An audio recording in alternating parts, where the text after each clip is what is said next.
6 जुलाई वर्ष 2020 9वीं कक्षा मैथ्स 1 पहला चैप्टर समुच्चय। पिछले वीडियो में मैंने आपको ये सारणी पूर्ण करने के लिए कहा था, तो आइए इस सारणी की चर्चा करते हैं। सारणी में देखिए, एक तरफ सूची पद्धति दी गई है, दूसरी तरफ गुण वर्णन पद्धति दी गई है। कहीं कहीं पर रिक्त स्थान छोड़े गए हैं जो हमें पूरे करने हैं। इसमें जो पहली लाइन है वो दोनों तरफ भरी हुई है, सूची पद्धति भी भरी हुई है, गुण वर्णन पद्धति भी भरी हुई है। दूसरी जो लाइन है, गुण वर्णन पद्धति दिया है लेकिन सूची पद्धति पूछ रहा है, यानी गुण वर्णन पद्धति को सूची में पद्धति में बदलना है। तो प्रश्न क्या दिया, देखिए, b यह सभी x का समुच्चय है। देखिए मैं कैसे पढ़ रहा हूँ, आप इस पर भी ध्यान दीजिए, पढ़ने आना चाहिए। b यह सभी x का समुच्चय है तथा x यह संख्या 1 से 20 के बीच की पूर्ण वर्ग संख्या है। अब इसको सूची पद्धति में लिखने के लिए पूर्ण वर्ग संख्या क्या होती है ये समझना बहुत ज़रूरी है। तो आइए पूर्ण वर्ग संख्या हम समझ लेते हैं। बच्चों देखो, जो गिनती की संख्याएं हैं, जो प्राकृतिक संख्या हैं, जो गिनने के लिए हम यूज़ करते हैं, उसे यदि वर्ग करें तो क्या मिलेगा। देखिए, गिनती के किसको बोलते हैं, 1 2 3 4 5 6 7 8, इस तरह से अनंत गिनती लिखी जा सकती हैं जिन्हें प्राकृतिक संख्या भी कहा जाता है। यानी यदि इसका वर्ग करें तो क्या मिलेगा, 1 का वर्ग यानी कि 1 एकम 1, 2 का वर्ग यानी 2 दूनी 4, 3 का वर्ग यानी 3 त्रिका 9, 4 का वर्ग यानी 4 चौक 16, 5 का वर्ग यानी कि 5 पचे 25। तो ये जो प्राकृतिक संख्या है, इनको वर्ग करने पर देखिए एक अलग संख्या प्राप्त हो रही है। ये संख्या को ही पूर्ण वर्ग संख्या कहते हैं। यानी पूर्ण वर्ग संख्या किसे कहते हैं, प्राकृतिक संख्याओं के वर्ग से प्राप्त संख्याओं को पूर्ण वर्ग संख्या कहते हैं। एक पहली पूर्ण वर्ग संख्या देखिए 1 है, उसके बाद देखिए 2 और 3 पूर्ण वर्ग संख्या नहीं है, 1 के बाद सीधा 4 है, फिर 5 6 7 8, ये सब पूर्ण वर्ग संख्या नहीं है, 9 है, 9 के बाद सीधा 16 है। तो ये सब पूर्ण संख्याएं हो गई। अब आते हैं प्रश्न पर, 1 से 20 की पूर्ण वर्ग संख्या कौन सी होगी। 1 से 20 की है तो हमें 1 नहीं ले सकते हो कि 1 और 20 के बीच वाली लेना है, और 25 भी देखिए 20 से ज़्यादा है, इसलिए 25 भी नहीं ले सकते।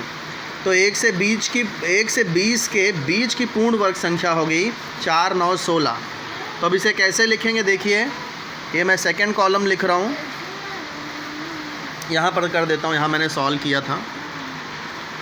तो ये सेकंड वाला देखिए, b बराबर धनु कोष्टक 4 9 16, बीच में कॉमा डालना है आपको, फिर धनु कोष्टक बंद। ये हो गया आपका दूसरा। अब आते हैं तीसरा, देख लेते हैं तीसरा क्या दिया है। तीसरा देखिए, सूची पद्धति में capital C is equal to धनु कोष्टक में A, E, I, O, U है। तो A, E, I, O, U ये एक्चुअली अंग्रेजी वर्णमाला के स्वर हैं। जैसे हम लोग स्वर और व्यंजन, ये दो चीज़ें हैं। तो स्वर आ इ ई उ ए ऐ ओ औ अंग अह, ये स्वर कहलाते हैं, और बाकी जो क से लेकर ज्ञ तक जो अक्षर हैं वो व्यंजन कहलाते हैं। ऐसे ही अंग्रेजी वर्णमाला में भी A, E, I, O, U ये स्वर कहलाते हैं, और बचे हुए बाकी जो अल्फ़ाबेट्स हैं उन्हें व्यंजन कहे जाते हैं। तो सूची पद्धति में देखिए, यदि ध्यान से देखें तो ये सारे क्या हैं, स्वर हैं, अंग्रेजी वर्णमाला के स्वर हैं। तो इसे सूची पद्धति में कैसे लिखेंगे, ये मैंने सॉल्व किया है, कैमरे पर देखिए। तीसरा सवाल हमें इसे गुण वर्णन पद्धति में लिखना है, सॉरी सूची पद्धति में दिया है। तो कैसे लिखेंगे, C बराबर ब्रैकेट में x/x, यह अंग्रेजी वर्णमाला का स्वर है, वर्णमाला का स्वर है। ये लिखने का तरीका है, पढ़ते कैसे हैं इसे, C यह सभी x का समुच्चय है तथा x यह अंग्रेजी वर्णमाला का स्वर है। तो तीसरी लाइन हमने हल कर दिया। चौथी लाइन देखिए, यहाँ पर गुण वर्णन पद्धति दिया है, टेक्स्ट बुक में आपको देखना है, कैमरे में नहीं। D is equal to Y oblique Y यह इंद्रधनुष के रंग हैं। या पढ़ेंगे कैसे हैं? डी यह सभी वाई का समुच्चय है तथा वाई यह इंद्रधनुष के रंग हैं। इंद्रधनुष के रंग को याद रखने के लिए मैंने आपको एक ट्रिक दिया था, याद होगा आपको। लाल ना पी हनी आ बैठ। यदि ये वाक्य आपको याद है तो इंद्रधनुष के रंग आपको याद रहेंगे। कैसे याद रहेंगे? देखो, कैमरे की तरफ आपको देखना है। लाल, लाल का लाल रेड रंग, रेड कलर हो गया लाल। ना यानी नारंगी, पी यानी पीला, हनी में आपका हरा और नीला आ गया, आ यानी कि आसमानी, और बैठ यानी कि बैगनी। तो ये इस तरह से आप इंद्रधनुष के 7 रंग याद कर सकते हैं। इसके बाद अगले सवाल पर चलते हैं। P यह सभी x का समुच्चय है तथा x यह एक ऐसी पूर्णांक संख्या है कि x -3 से बड़ा और 3 से छोटा है। तो अब इसे कैसे लिखेंगे? देखिए, -3 से लेके 3 तक के नंबर लिख लेते हैं। तो कैसे लिखेंगे? इधर 0 होगा, इधर 1 2 3, लेफ़्ट साइड में -1 -2 -3। अब सवाल में क्या दिया? देखिए, सवाल में दिया कि ये जो x है ये -3 से बड़ा है और 3 से छोटा है। यानी हमें -3 और 3 के बीच के नंबर लेने हैं। तो -3 हम नहीं ले सकते, 3 नहीं ले सकते, तो बचा बीच के नंबर क्या बचे? ये बचे। तो यही आपका, इसका सूची पद्धति में आपको यही नंबर लिखने हैं। कैसे लिखेंगे? P बराबर -2, -1, 0 1 2। अब बढ़ते हैं लास्ट सारणी के अंतिम प्रश्न में। अंतिम प्रश्न दोनों साइड हल किया हुआ है पहले से ही। 1 8 27 64 125। तो ये किसका देखिए गुण वर्णन भी लिखा है कि m या सभी x का समुच्चय है। x या धन पूर्णांक का घन है। ये घन मिल रहा है, देखिए, जैसे 1 का घन 1 × 1 × 1, फिर 2 का घन 2 × 2 × 2, फिर 3 का घन। यानी जो धनात्मक पूर्णांक संख्याएं हैं या प्राकृतिक संख्या भी इसे कह सकते हैं, ये उनका घन किया गया है। तो इसलिए यहाँ पर गुण वर्णन में ऐसा लिखा है। अब बढ़ते हैं 1.1 की तरफ। निम्नलिखित समुच्चय सूची पद्धति में लिखिए। समपूर्णांक संख्याओं का समुच्चय। 1.1 का पहला समपूर्णांक संख्याओं का समुच्चय। कैमरा ऑन करते हैं और कैमरे में हम इसे समझने की कोशिश करेंगे। सूची पद्धति में लिखना है। देखिए, यहाँ 2 शब्द है, एक है सम और एक है पूर्णांक।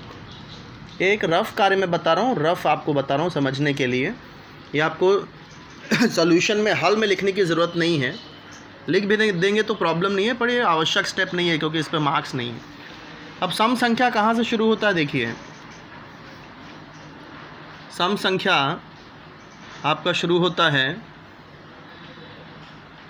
2 4 6 8 10 12, इस तरह से एक अक्षर, एक अंक छोड़ करके, एक गिनती छोड़ करके लिखते जाइए। तो ये सब सम संख्या हो गया। पूर्णांक किसे कहते हैं? पूर्णांक में देखिए, एक तो 0 होता है, फिर 0 के बाद ये साइड में 1 2 3 4 5, इस तरह से बढ़ता जाएगा। और ये साइड में -1 -2, इस तरह की संख्याएं बढ़ते जाती हैं। तो अब सम और पूर्णांक यदि देख लें तो कौन कौन से नंबर कॉमन आ रहा है यहाँ पर मैं एक करेक्शन करें तो ठीक रहेगा। पूर्णांक के बजाय यहाँ धन पूर्णांक लिख दें तो ज़्यादा बेहतर होगा। धन पूर्णांक संख्याएं, तो ये आपको माइनस लिखने की ज़रूरत नहीं है और 0 भी लिखने की ज़रूरत नहीं है। धन पूर्णांक, केवल धनात्मक पूर्णांक संख्याएं। तो अब देखिए कॉमन क्या क्या आ रहा है। 2 सम भी है और पूर्णांक भी है। 4 सम भी है और पूर्णांक भी है। 8 6 सम है और पूर्णांक है। तो यहाँ पर हम किसे कैसे लिखेंगे? पहला इसको यदि A मान लें, सम पूर्णांक संख्याओं का समुच्चय है, सूची पद्धति में लिखना है, तो हम लिख सकते हैं 2 4 6 8 10 ... तो ये हो गए सम संख्या और सम और पूर्णांक दोनों हो गए ये। अब आते हैं इसी के सेकंड वाले सवाल में। क्या दिया है टेक्स्ट बुक में, देखिए 1 से 50 तक की संख्याओं में से अभाज्य संख्याओं का समुच्चय। 1 से 50 तक अभाज्य संख्या। अभाज्य संख्या किसे कहते हैं? जो जिसके केवल 2 विभाजक हों, सिर्फ 2 ही संख्या से कटे, 1 से और स्वयं से, और किसी भी संख्या से भाग ना जाए जिसमें, उसे ही अभाज्य कहते हैं। 2 विभाजक होने चाहिए, ना 2 से कम ना 2 से ज़्यादा। तो आइए देखते हैं कैसे लिख सकते हैं। 1 को हम लोग अभाज्य नहीं कह सकते, क्योंकि 1 सिर्फ 1 से ही भाज्य है, 1 ही विभाजक है। जबकि अभाज्य संख्या किसे कहते हैं? जिसके केवल और केवल 2 विभाजक हों। तो 1 का जो है 1 ही विभाजक होता है, एक खाली 1 के ही पहाड़े में 1 आता है, इसलिए 1 को आप अभाज्य संख्या नहीं कह सकते। 1 के बाद आता है 2। 2 देखिए 1 के पहाड़े में भी आता है और 2 के पहाड़े में, 1 और 2 विभाजक इसके विभाजक हैं। तो 2 को आप अभाज्य संख्या लिख सकते हो। पहली संख्या 2 हो गई। इसी तरह 3 भी देखिए 1 से और खुद से ही कटता है। 4 को नहीं लिख सकते, क्योंकि 4 1 से तो और खुद से तो कटता ही है, 2 से भी कट जाता है, इसलिए 4 नहीं लिख सकते। 5 खाली 1 से और खुद के ही पहाड़े में आता है, 1 और खुद के। 6 नहीं है, 7 आ जाएगा। इसी प्रकार 9 नहीं, 8 9 नहीं लिख सकते। 9 भी देखिए 3 के पहाड़े में भी आता है, 1 से और खुद के पहाड़े में तो सब आते हैं, सारी संख्या 1 और खुद के पहाड़े में आती ही है। तो 9 जो है 1 और 3 खुद के में आती है, 3 में भी आ जाती है, इसलिए 9 भी नहीं लिख सकते। फिर 9 के बाद 11 देखिए सिर्फ 1 के और खुद के ही पहाड़े में आता है। 11 13 लिख सकते हो कि 3 और 5 में भी आता है। 17 19 23 29 31 37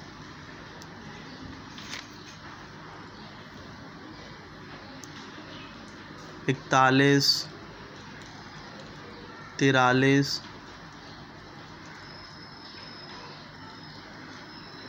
47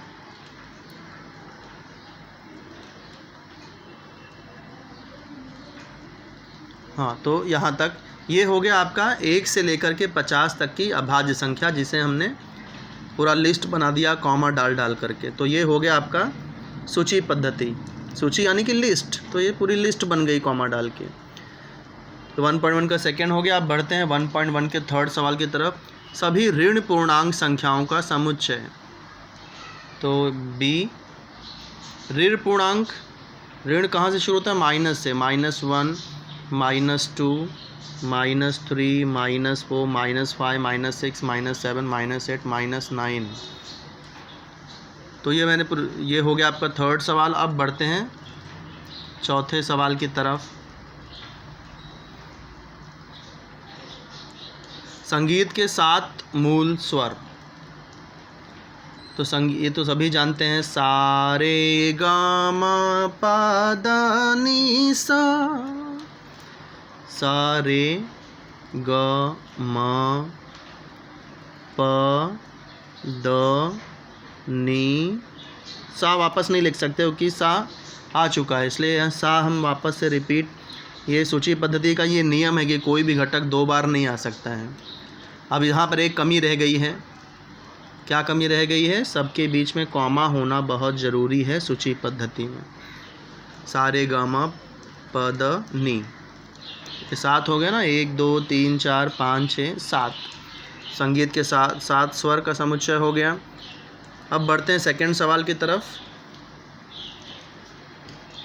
निम्नलिखित चिन्ह में दिए हुए कथन शब्दों में स्पष्ट कीजिए। तो पिछले लेक्चर में हम लोग ने डिस्कस किया था, तो मैं ये बोल देता हूँ, आप इसे लिख लेंगे आराम से। जैसे पहला क्या दिया है? 4/3 बिलोंग्स टू Q। इसे इंग्लिश में ऐसे पढ़ते हैं, जैसे दूसरे का पहला 4/3 बिलोंग्स टू Q, इंग्लिश में से पढ़ते हैं। हिंदी में कैसे पढ़ेंगे? 4/3 समुच्चय Q का घटक है। सेकंड क्या दिया है, तो अब आप ये लिख लेना, मैं आप इसको बोल दे रहा हूँ। 4/3 समुच्चय Q का घटक है, नीचे आपको वाक्य में लिखना है। ऐसे ही दूसरा -2 does not belongs to n। अच्छा, यहाँ इसे ऐसे भी लिख सकते हैं, Q यानी परिमेय संख्या का संकेत था, तो आप लिख सकते हैं 4/3 परिमेय संख्याओं के समुच्चय का घटक है, या फिर ऐसे भी लिखें तो भी चलेगा, 4/3 समुच्चय Q का घटक है। दोनों में से कुछ भी लिख सकते हैं। देखो n यानी प्राकृतिक संख्याओं का समुच्चय, तो आप लिख सकते हैं -2 प्राकृतिक संख्याओं के समुच्चय का घटक नहीं है, या फिर -2 समुच्चय n का घटक नहीं है।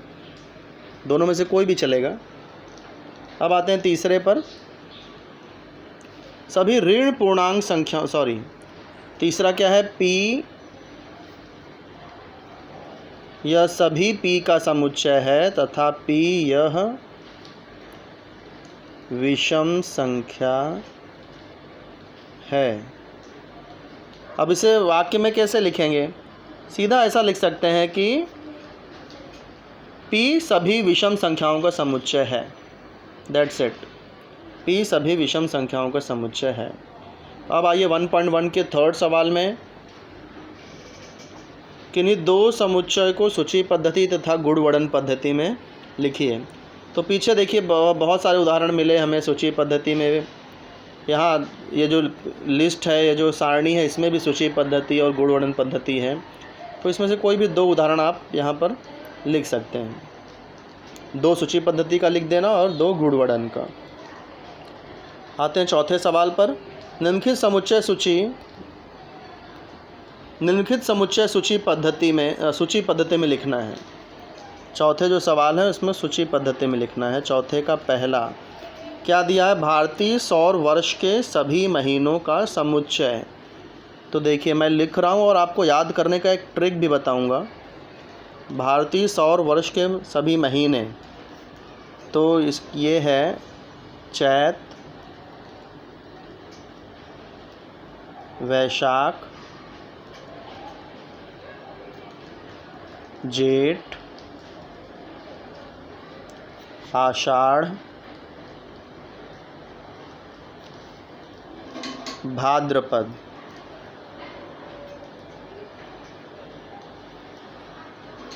ये 6 महीने हो गए, 1 2 3 4, 1 2 3 4 5, और बीच में एक छूट गया था श्रावण एक बीच में छूट गया है।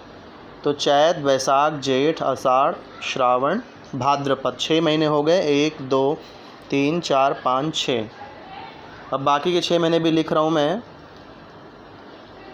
अश्विन, कार्तिक,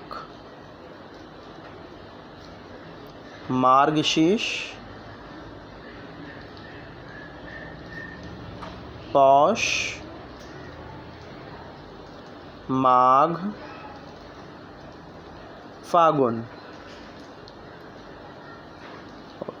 1 2 3 4 5 6, तो 6 ऊपर 6 नीचे, कुल 12 महीने हो गए, और ये हिंदी सौर वर्ष के महीने हैं। अब मैं आपको ट्रिक बताता हूँ, इसे याद रखने की ट्रिक। देखिए ट्रिक क्या है, एक सेंटेंस मैं आपको बता रहा हूँ, वो सेंटेंस याद रखना। चेतना और वैशाली के जेठ एक आशा लिए सावन के महीने में भजन सुन रहे थे। ये 6 महीने याद रखने का देखिए तरीका है।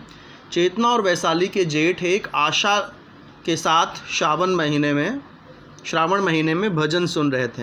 अभी भी देखिए श्रावण का महीना शुरू हो गया है, भजन कीर्तन और काफ़ी धार्मिक क्रियाएं की जाती हैं। तो ये आप इस तरह से याद रख सकते हैं, चेतना और वैशाली के जेठ आशा के साथ श्रावण महीने में भजन सुन रहे थे।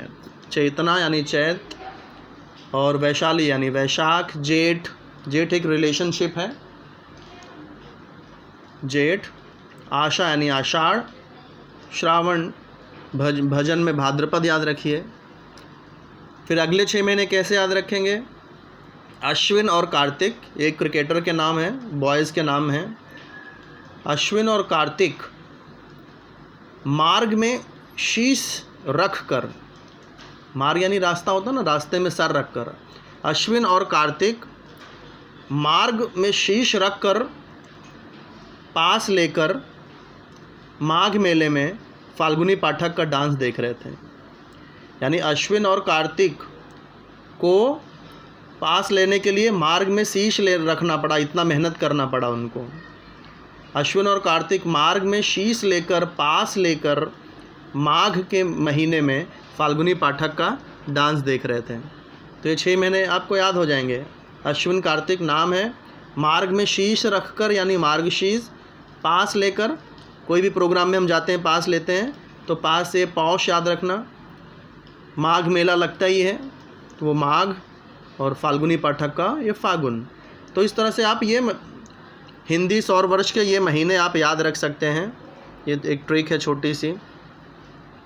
अब आते हैं सेकंड, चौथे के सेकंड में, मानव की ज्ञानेंद्रियाँ। तो ज्ञानेंद्रियाँ क्या हैं? 5 कर्मेंद्रियाँ होती हैं, 5 ज्ञानेंद्रियाँ होती हैं जिससे हमें ज्ञान प्राप्त होता है। तो वो है हमारी आँख, आँख से हमें दृश्य का ज्ञान मिलता है। आँख, कान, शब्दों का ज्ञान। नाक से हमें गंध का ज्ञान मिलता है, आँख, कान, नाक। और क्या हो गया आपका जीभ, जीभ से हमें स्वाद का ज्ञान मिलता है। और है त्वचा, त्वचा से हमें स्पर्श का ज्ञान मिलता है। तो त्वचा,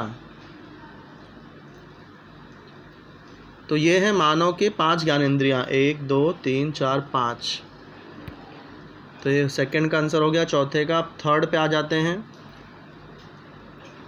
सॉरी, ये एक्चुअली यही थर्ड था, सेकंड हम मिस हो गया था। ये सेकंड कर लेते हैं, सेकंड मैं अभी कर देता हूँ, क्रम बिगड़ गया है, आप क्रम से करिएगा क्योंकि मैंने थर्ड बता दिया पहले ही।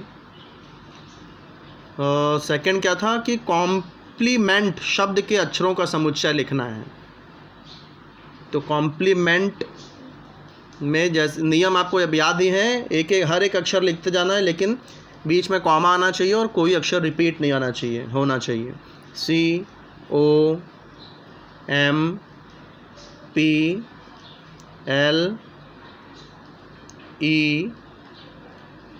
कॉम्प्लीमेंट। M आ चुका है देखिए, तो इसलिए वापस M नहीं लिख सकते। E भी आ चुका है इसलिए फिर से E नहीं लिखेंगे, N हम लिख सकते हैं। तो ये हो गया N, और इसके बाद में T भी आ गया, फिर ब्रैकेट बंद हो गया। तो ये 1 2 3 1, यहाँ क्रम थोड़ा ध्यान दीजिएगा, 1 2 3। अब आते हैं 4 पे, 1 से 20 तक की अभाज्य संख्याओं का समुच्चय। तो अभाज्य संख्या किसे कहते हैं? हमने पहले के दूसरे उदाहरण में देखा था, जिसके केवल 2 विभाजक होते हैं, तो सिर्फ एक और खुद के ही पहाड़े में आती है, ऐसी संख्याओं को ही अभाज्य संख्या कहते हैं। तो आइए लिखते हैं, 1 से 20 की अभाज्य संख्याओं का समुच्चय। एक अभाज्य संख्या नहीं कह सकते क्योंकि एक का सिर्फ एक ही विभाजक है, वो खुद। 2 एक अभाज्य संख्या है, 3 है, 5 है, 7 है, 9 10 नहीं होता है, 11 के बाद 13, 14 नहीं, 15 नहीं, 16 नहीं, 17 18 नहीं, 19 आ जाएगा, ब्रैकेट बंद। तो ये हो गया चौथा, 1 से 20 तक की अभाज्य संख्याओं का समुच्चय। अब आते हैं 5वें पर। 5वें पर आ जाते हैं, चौथे का 5वां, पृथ्वी पर स्थित महाद्वीपों का समुच्चय। तो मैं महाद्वीप लिख दे रहा हूँ, फिर कैसे याद रखना है वो भी आपको बताता हूँ। एशिया, यूरोप,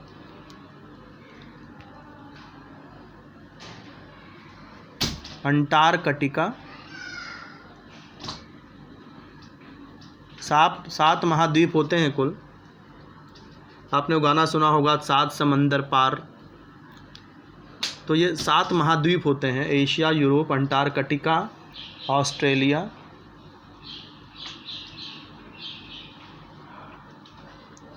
उत्तरी अमेरिका,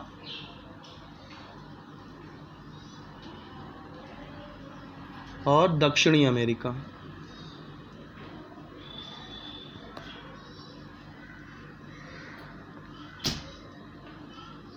और यहाँ ब्रैकेट बंद। देखिए यहाँ 1 2 3 4 5 6 और यहाँ पर एक छूट गया था, अफ्रीका भी है एक, अफ्रीका। तो हो गया 1 2 3 4 5 6 7, ये 7 महाद्वीप हो गए। अब इन्हें याद करने का मैं आपको ट्रिक बताता हूँ। देखिए, ऐश किया यूरोप में, अंटी को काटा लगा अफ्रीका में, तो ऑस्ट्रेलिया ने इलाज करने से मना कर दिया, इसलिए उत्तरी अमेरिका ने दक्षिणी अमेरिका में जाकर उसका इलाज कराया। तो ऐश किया यूरोप में, अंटी को काटा लगा अफ्रीका में, ऑस्ट्रेलिया ने इलाज करने से मना कर दिया, तो उत्तरी अमेरिका ने दक्षिणी अमेरिका में इलाज कराया। तो इस तरह से आप ये 7 महाद्वीप याद रख सकते हैं पृथ्वी के। अब आ जाते हैं 5वें सवाल पर, 1.1 का 5वां। निम्नलिखित समुच्चयों को गुण वर्णन पद्धति में लिखिए। इसका पहला देखिए, अब क्या क्या दिया है, 1 4 9 16।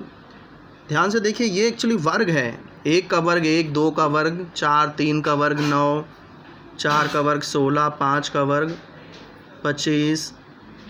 तो एक तरह से वर्ग है, 1 से 10 इन संख्याओं का वर्ग है। तो आप इसे ऐसे लिख सकते हैं, ए सभी x का समुच्चय है तथा x ये क्या है, x यह 1 से 10 तक की संख्याओं का वर्ग है। ये हो गया। इसको और भी तरीका है, लेकिन मैं फ़िलहाल एक ही बता रहा हूँ। कुछ लोग और भी तरीके से लिख सकते हैं। बस जो भी आप यहाँ पर नियम लिखेंगे या फार्मूला लिखेंगे, वो उसका आंसर ये लिस्ट बननी चाहिए जो सवाल में दी गई है। सेकंड है बी। यहाँ पर देखिए 6, ये 6 का पहाड़ा है एक्चुअली। 6 का 6, 6 दूनी 12, 6 त्रिक 18, 6 चौक 24, 6 पंच 30, 6 चंक 36, 6 सत्ते 42, 6 अट्ठे 48। तो इसे आप ऐसा लिख सकते हैं कि b सभी x का समुच्चय है। x क्या है, 6 का गुणज है। x 6 का गुणज, पहाड़ा है उसे गुणज कहते हैं, लेकिन गुणज तो है, लेकिन ये x 48 के बराबर भी है और 48 से छोटा है। किताब सवाल में देखिए 48 बराबर, ये यहाँ पे देखिए बराबर चिन्ह भी आ गया, यानी 48 भी है और 48 से छोटे वाले गुणज भी हैं। ये चिन्ह छोटा है और यहाँ बराबर, दोनों चिन्ह आ रहे हैं। तीसरे पे देख लीजिए स्माइल।